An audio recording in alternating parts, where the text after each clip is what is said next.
तो हम जो देख रहे थे थर्मोडायनामिक्स फॉर इक्विलिब्रियम, उसमें फर्स्ट केस हमने देख लिया था एंडोथर्मिक। अब हम देखेंगे एक्सोथर्मिक केस, है ना। तो जब एक्सोथर्मिक होगा, एक्सोथर्मिक, है ना, तो उसके लिए क्या होगा, उसके लिए एक्सोथर्मिक का मतलब ये है कि हीट रिलीज्ड, हीट क्या होता है, रिलीज्ड होता है, हीट रिलीज्ड, ठीक है ना।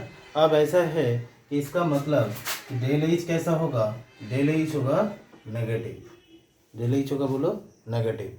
अच्छा, अब ऐसा है, मान लो कि ए टू बी एक रिएक्शन है और इसमें मैंने अगर बोल दिया कि +30 किलो जूल हो रहा है, लिबरेट, हीट लिबरेट हो रहा है, तो इसका मतलब कि अगर मैंने बोल दिया कि इसका मतलब हीट अगर लिबरेट हो रहा है तो उसको राइट साइड में देना है, और हीट अगर एब्जॉर्ब होता तो उसको लेफ्ट साइड में देना पड़ता, ठीक है ना, क्योंकि प्रोडक्ट के साथ हीट जनरेट हो रहा है, इसीलिए इसको राइट साइड में दिया गया।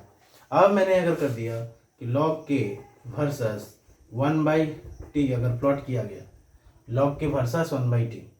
अब ऐसा है, डेल एच अगर नेगेटिव है तो नेगेटिव नेगेटिव मिलके पॉजिटिव हो जाएगा, और पॉजिटिव होने के बाद, है ना, अगर t बढ़ेगा 1/t घटेगा, अगर 1/t घटेगा तब लॉग के क्या होगा, घटेगा, है ना। क्या बोला कि अगर डेल एच अगर नेगेटिव है तो नेगेटिव नेगेटिव मिलके पॉजिटिव होगा। अगर ये चीज़ पॉजिटिव है, अब टेम्परेचर बढ़ने के साथ साथ लॉग के घटेगा, लॉग के घटेगा तो के घटेगा, के घटेगा तो रिएक्शन किस तरफ जाएगा, बैकवर्ड की तरफ जाएगा। मैं ऐसा बोला कि मान लो टी बढ़ेगा, टी बढ़ेगा तो फिर लॉग के क्या होगा, लॉग के घटेगा तो के घटेगा, माने रिएक्शन किस तरफ आएगा, बैकवर्ड की तरफ, क्लियर। और ये कैसा होगा, ऊपर की तरफ, क्योंकि पॉजिटिव हो जाएगा, नेगेटिव नेगेटिव पॉजिटिव हो जाएगा, ठीक है ना। तो यहाँ से यहाँ तक जो स्लोप है वो कितना है, बोलो, del H not by 2.303 R intercept, clear इतना। तो टेम्परेचर बढ़ने के साथ साथ रिएक्शन किस तरफ के घटता है, तो रिएक्शन किस तरफ जाएगा, बैकवर्ड जाएगा, और अगर टेम्परेचर घटता है तो के बढ़ेगा और रिएक्शन तो किस तरफ जाएगा, फॉरवर्ड जाएगा फॉर एक्सोथर्मिक रिएक्शन, ठीक है इतना। चलो, इसके बाद हम देखेंगे केस 2, है ना। तो केस 2 मतलब उसमें फिर क्या होगा, केस 2, है ना, तो केस 2, है ना, तो केस 2 के लिए क्या होता है कि डेल एच नॉट, अब हम क्या ले लेंगे, del H nought less than 0, del H nought less than 0 and del H nought also less than 0। मतलब डेल एच नॉट अगर नेगेटिव है तो ये तो चीज़ पॉजिटिव हो गया, लेकिन ये नेगेटिव है, तो इसीलिए क्या होगा, बोलो, इसीलिए स्लोप तो पॉजिटिव ही होगा, और ऐसा ऐसा करो, ठीक है। तो ये हो जाएगा लॉग के वर्सेस 1/t का प्लॉट, ठीक है ना। अच्छा, अब ऐसा है कि यहाँ से यहाँ तक वाला जो है वही intercept del H not by 2.303 R, clear इतना, ओके। चलो, सो थर्मोडायनामिक्स फॉर इक्विलिब्रियम सबको क्लियर है, ठीक है।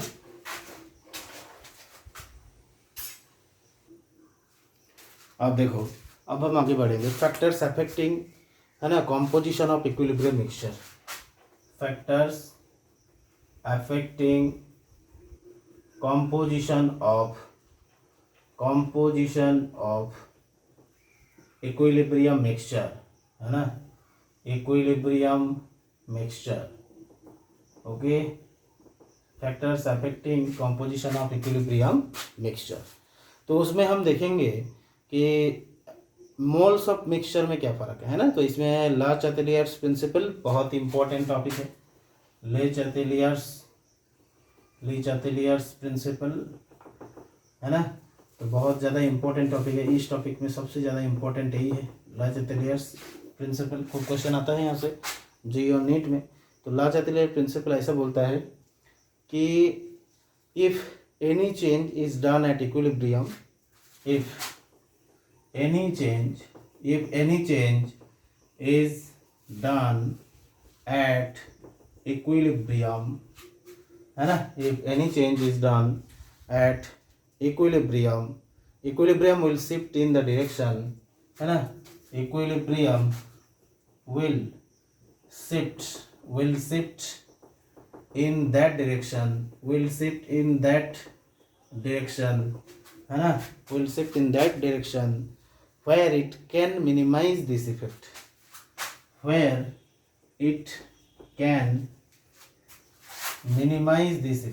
where it can minimize this effect,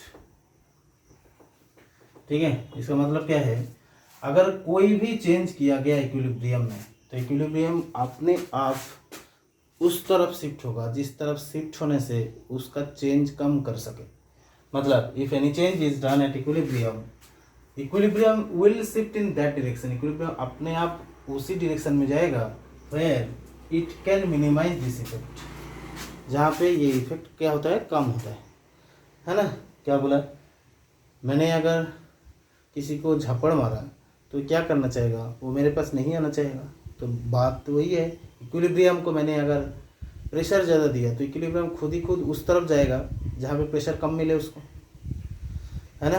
equilibrium को मैंने वॉल्यूम बढ़ाया तो रिएक्शन तो अपने आप वो उस तरफ जाएगा जहाँ पे वॉल्यूम कम हो जाए, ऐसा, ठीक है ना। अब फर्स्ट हम देखेंगे इफेक्ट ऑफ कंसंट्रेशन, लाचातिलेस प्रिंसिपल में फर्स्ट हम देखेंगे इफेक्ट ऑफ कंसंट्रेशन, अच्छा इफेक्ट ऑफ कंसंट्रेशन ऐसा है, मान लो कि मैंने अगर बोल दिया कि कोई भी एक रिएक्शन लिया गया ए इक्विलिब्रियम बी, तो इसके लिए जो के है that is equal to concentration of B by concentration of A, यही है। अब ऐसा है, मैंने अगर बोल दिया कि concentration of reactant is increased, case one मैंने ले लिया कि concentration of reactant is increased, अगर बढ़ाया गया कंसंट्रेशन ऑफ रिएक्टेंट को तब क्या होगा, है ना, बोलो। अगर रिएक्टेंट को बढ़ाया गया, कंसंट्रेशन ऑफ रिएक्टेंट को अगर बढ़ाया गया, रिएक्टेंट कौन है ए, तो देखो अगर इसको बढ़ाया गया तो ये तो कांस्टेंट है, तो ये कांस्टेंट रखने के लिए इसको भी तो बढ़ाना पड़ेगा। ये कब बढ़ेगा, जब रिएक्शन फॉरवर्ड डायरेक्शन में जाएगा, ऐसा बहुत सिंपल है।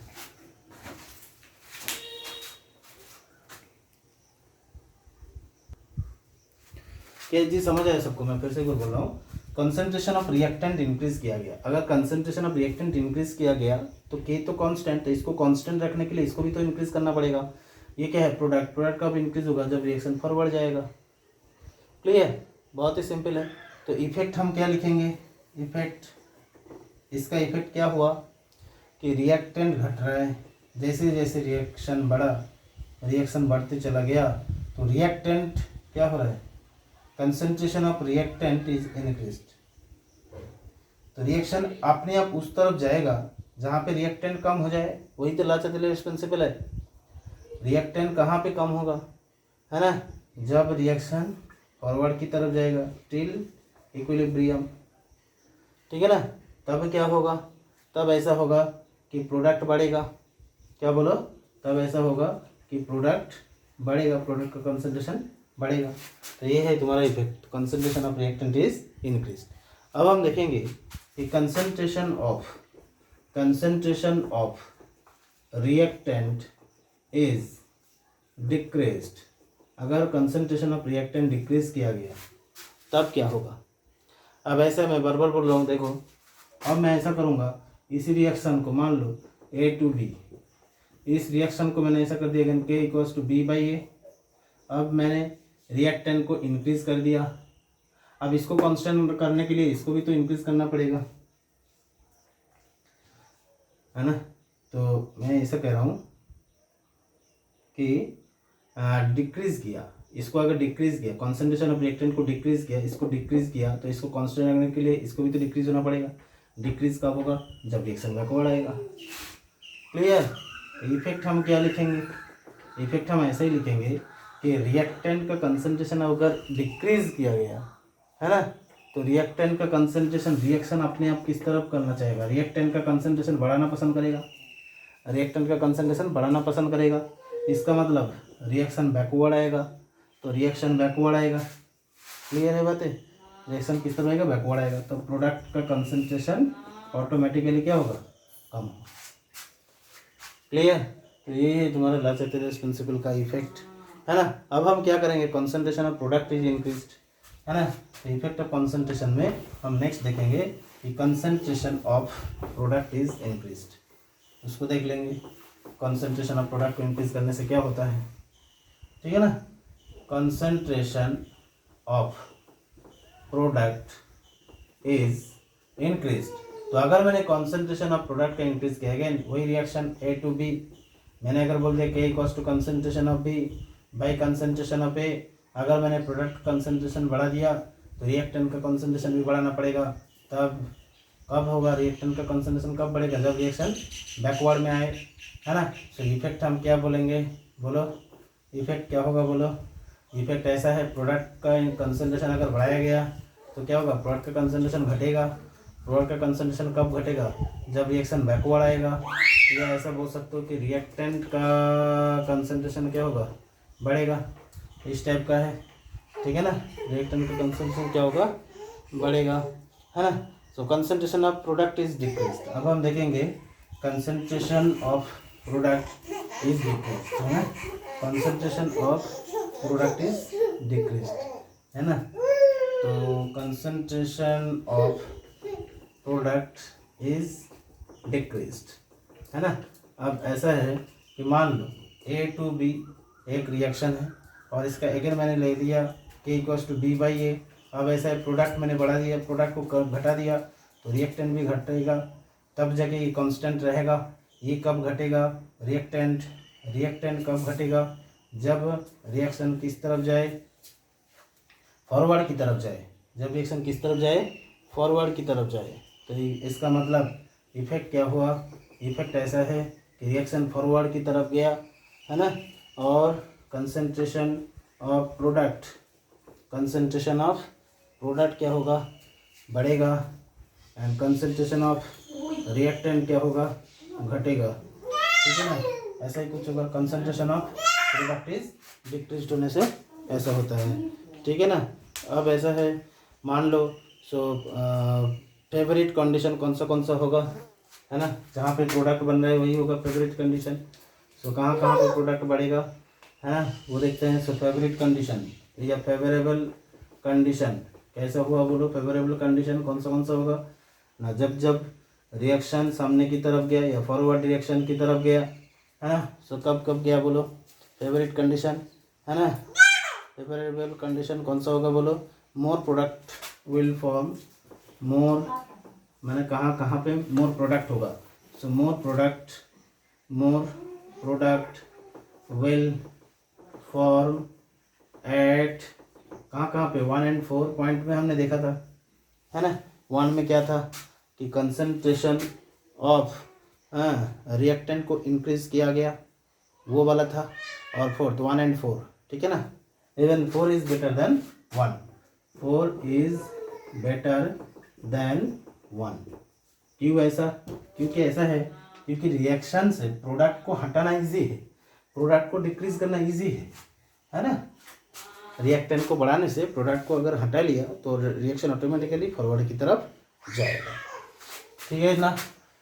चलो, सो ये है इफेक्ट ऑफ कंसंट्रेशन, सबको समझ आएगा, बहुत ही सिंपल है। मैं फिर से एक बार जिस्ट बोल देता हूँ, है ना। मैं फिर से एक बार बोल रहा हूँ, देखो इफेक्ट ऑफ रिवाइज, देखो इफेक्ट ऑफ कंसंट्रेशन एकदम एक लाइन में ठीक से समझो। जैसे मैंने बोल दिया ए टू बी, तो के इक्वल्स टू हम क्या बोलेंगे, concentration of B by concentration of A, है ना।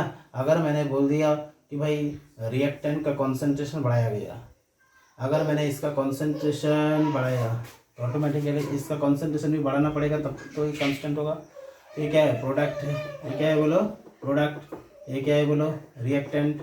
अगर मैंने रिएक्टेंट का कंसंट्रेशन बढ़ाया तो प्रोडक्ट का कंसंट्रेशन बढ़ाने के लिए रिएक्शन किस तरफ जाना चाहिए, फॉरवर्ड, तब जाके प्रोडक्ट का कंसंट्रेशन बढ़ेगा। अरे क्लियर ना, ऐसे ही होगा।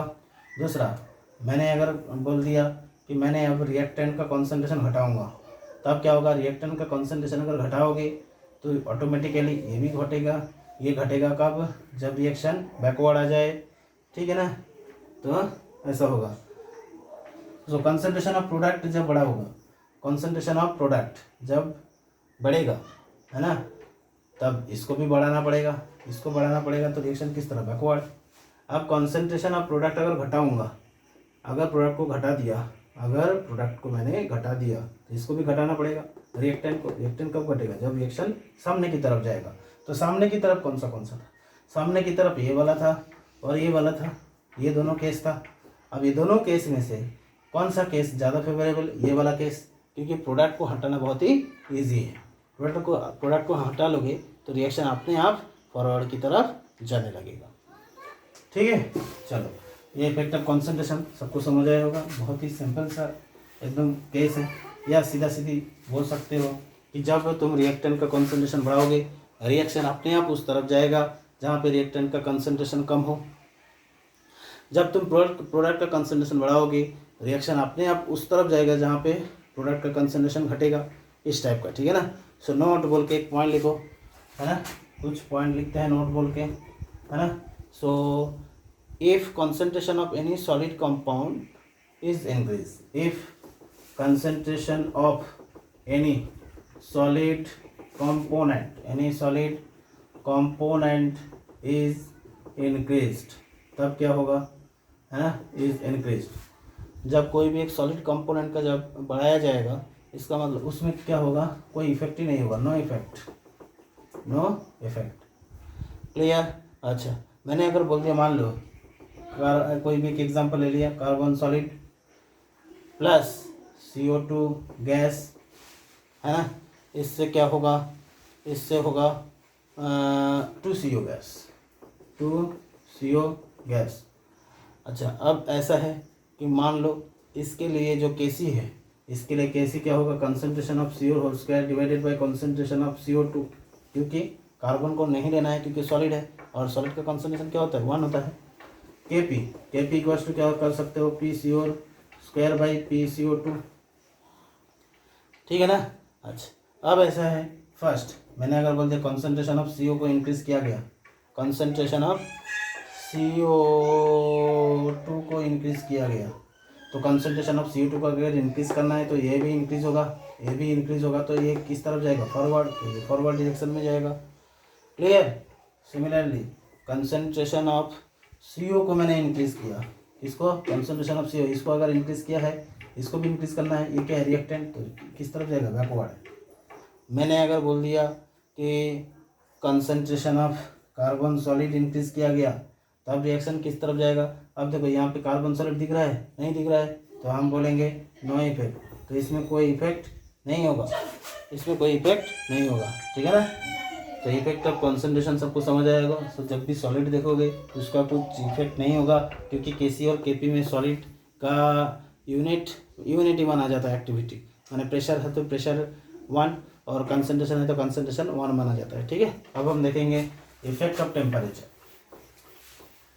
इफेक्ट ऑफ टेम्परेचर वो देख लेंगे, है ना।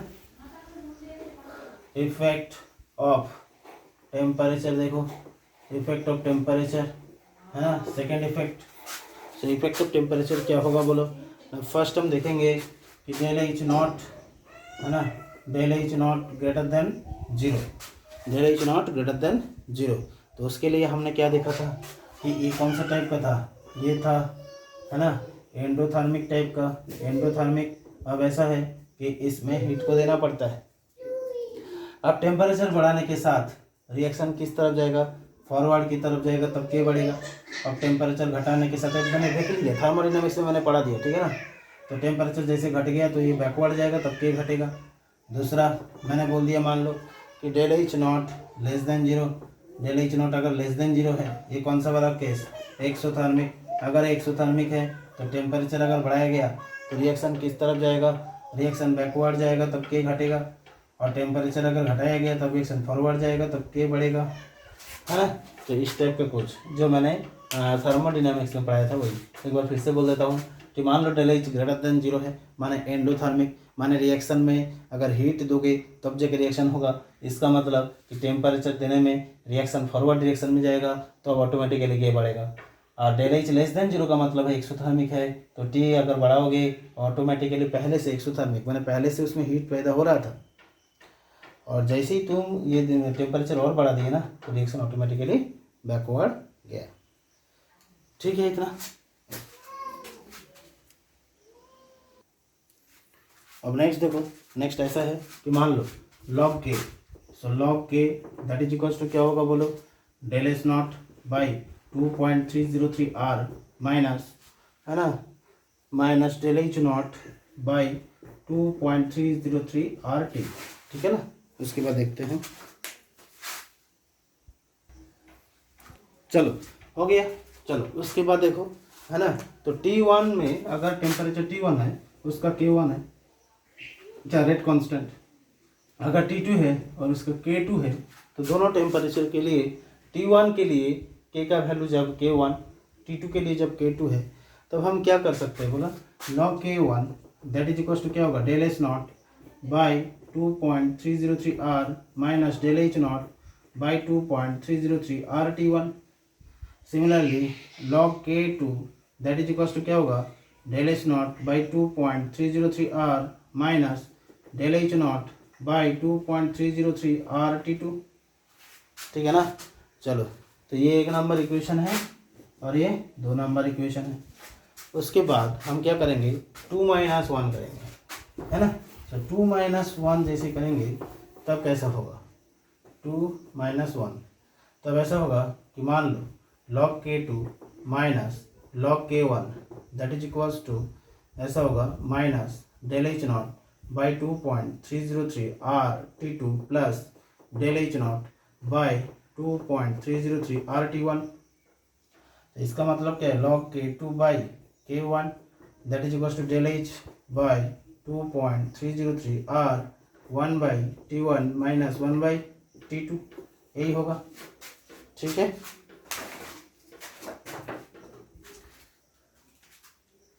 इसका मतलब है कि log K2 by K1 that is equals to del H not by 2.303 R into 1 by T1 minus 1 by T2। ये बहुत ही इंपॉर्टेंट इक्वेशन है। ये log K2 by K1 that is equals to del H not by 2.303 R into 1 by T1 minus 1 by T2, clear. चलो अब question देते हैं। मान लो एक क्वेश्चन तुम्हें दे दिया गया कि ऐसा कुछ, है ना, क्वेश्चन दिया गया, मान लो कि T1 मान लो 27 डिग्री सेल्सियस, ठीक है। K1 कितना, 10 की पावर 2, है ना। T2 कितना, 227 डिग्री सेल्सियस, है ना। अब ऐसा है कि K2 भी बोला गया 10 की पावर 1, है ना। तो हमें क्या करना है, हमें निकालना है कि रिएक्शन कैसा है, रिएक्शन कैसा है, एक्सोथर्मिक या एंडोथर्मिक। माने टेम्परेचर जब कम था तब K1 का वैल्यू ज़्यादा था, जब टेम्परेचर को बढ़ाया गया तब K का वैल्यू कम हुआ। इसका मतलब है कि ये रिएक्शन किस टाइप का हुआ, एक्सोथर्मिक हुआ। कैसे पता चला एक्सोथर्मिक हुआ, क्योंकि टेम्परेचर बढ़ने के साथ K क्या हो रहा है, घट रहा है। तो टेम्परेचर बढ़ने के साथ K घटेगा, कौन सा रिएक्शन में, एक्सोथर्मिक रिएक्शन, ठीक है। चलो एक क्वेश्चन देते हैं। मान लो A to B, है ना। सो A to B, इसमें temperature is increase from, temperature इस रिएक्शन में temperature is increased from, temperature is increased from 227 degree Celsius, ठीक है। अब ऐसा है, and equilibrium constant becomes, and equilibrium constant becomes, and equilibrium constant becomes, है ना, 10 times of initial, 10 times of initial equilibrium constant, है ना, 10 times of initial equilibrium constant, है ना। अब ऐसा है, calculate del H naught, calculate del H naught. ऐसा है, क्या बोला, एक रिएक्शन दिया गया, इस रिएक्शन में टेम्परेचर को बढ़ाया गया 227 degree Celsius, and equilibrium constant becomes 10 times of initial equilibrium constant, है ना। तो ऐसा है कि calculate del H naught, del H naught को कैसे निकालना है। So log K2 by K1 that is equals to क्या होगा, del H not by 2.303 R into 1/T1 minus 1/T2, यही होगा। ठीक है ना। चलो 10 टाइम्स बोल दिया तो इक्वेशन तो यही है, तो ये क्या होगा log 10 हो जाएगा। So log 10 that is equal to क्या होगा डेल एच नॉट बाई 2.303 है ना, आर इंटू 1/T1, T1 कितना 227, 1/227 मैंने 1/500 माइनस 1/1000 है ना।